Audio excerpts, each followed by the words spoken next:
Di awal abad ke-20, kondisi kehidupan masyarakat Pulau Jawa sungguh memprihatinkan.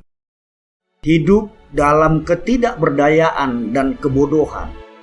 Dari jutaan penduduk Pulau Jawa, hanya 1,5% saja yang dapat membaca dan menulis. Dr. Wahidin Sudirohusodo, doktor lulusan Stopia, begitu peduli dengan kesulitan masyarakat dalam menyekolahkan anak-anak mereka. Tanpa pendidikan, bangsa Indonesia yang dapat menjadi tawaran keduanya. Kau lihat saja perbedaan bangsa pribumi dengan bangsa Indonesia selanjutnya. Ya benar, kualitas pendidikan Belanda pribumi dan Belanda sangat berbeda. Namun bagaimana kita menduga hal ini? Kolonial terus membatasi kita. Kalian bagaimana?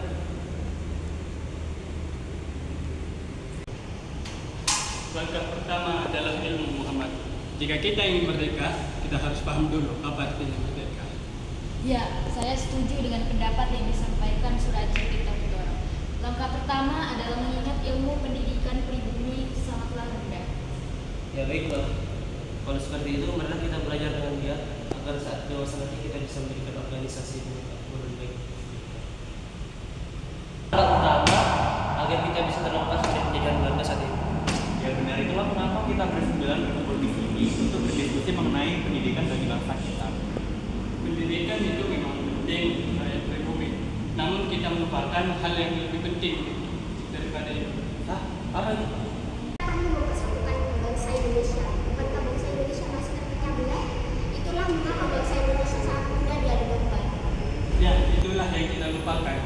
Selain pendidikan, kita juga harus mencari cara agar Indonesia ini bisa bersatu.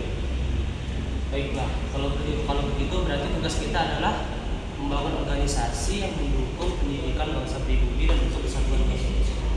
Tapi tidak memiliki cukup untuk membangun sebuah organisasi. Ya, itu benar sekali. Kita tidak memiliki fasilitas yang cukup dan Belanda semakin ketat dengan yang namanya pendidikan antara bangsa Belanda dan bangsa pribumi. Kalau kita bertemu orang bilang Belanda, ya sebagai kita agar diizinkan untuk mendapatkan izin membangun organisasi tersebut, dan juga kita nanti ada yang mendanai. Bagaimana menurut kalian? Itu sebenarnya ide yang bagus. Namun apakah penjabat akan setuju? Mereka pasti setuju bagaimanapun organisasi kita bukanlah organisasi politik. Kita membangun organisasi pendidikan untuk bangsa kita. Mari kita selesaikan pendidikan kita setinggi mungkin dan membangun sebuah organisasi yang membangun pendidikan kita. Tidak pantas lagi Hindia untuk diperintah oleh bangsa Belanda. Kita itu bagaikan tuan tanah yang mereka yang memiliki tanah-tanah. Nah, kita di sini tuh harus menunjukkan pendidikan dan kesejahteraan untuk masyarakat Indonesia sampai nanti. Jadi sebab itu mari kita bergerak bersama. Berdasarkan pengakuan dari pemerintah kolonial, maka tujuan umum dan tujuan khusus Budi Utomo akan dapat dengan mudah direalisasikan.